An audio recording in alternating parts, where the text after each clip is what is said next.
Deal के बाद Israel में खलबली मची हुई है। इजराइल के नेता इस डील को अपने लिए खतरा मान रहे हैं। बात भी सही है क्योंकि सूत्र बता रहे हैं कि ट्रंप से मिल सकते हैं इजराइल के प्रधानमंत्री नेतन्याहू। खबर आ रही है कि G7 की बैठक के बाद उन्होंने मिलने का समय मांगा है। इससे पहले बेरूत पर इजरायली हमले से ट्रंप भड़क गए थे और कहा था नेतन्याहू ने पीस डील को खतरे में डाला है।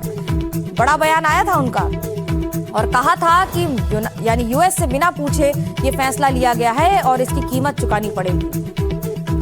अब आपको जरा ये बता दें कि आखिरकार है क्या ये डील, क्योंकि ये इस डील से इजराइल के लिए जिसे झटके के तौर पर देखा जा सकता है, तो अब इजराइल को हिजबुल्लाह के खिलाफ अभियानों को रोकने होंगे। क्या हो सकता है संभवतः रोकना पड़े। हिजबुल्लाह को अपने देश के लिए खतरा मानता है इजराइल को डर है कि हिजबुल्लाह फिर खड़ा हो सकता है। अगर इजराइल ने हमला किया तो यूएस मदद नहीं करेगा। यूएस ने साफ कर दिया था इस बात को लेकर। ईरान के बैलिस्टिक मिसाइल पर पाबंदी नहीं लगने से टेंशन, फंड रिलीज होने से भी ये टेंशन बढ़ेगी क्योंकि ईरान के पास अरबों डॉलर आने का डर है।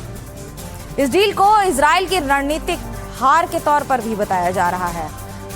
और अब आपको ये बता दें कि आखिरकार इसके मतलब क्या है, इसके मायने क्या हैं। इसके मायने ये हैं कि अब जो भी समझौते होंगे उसके जरिए कूटनीति, राजनीति, लगभग सब कुछ साधने की कोशिश की जाएगी। प्रदीप, इजराइल को सबसे ज्यादा टेंशन हो रहा है इस डील से।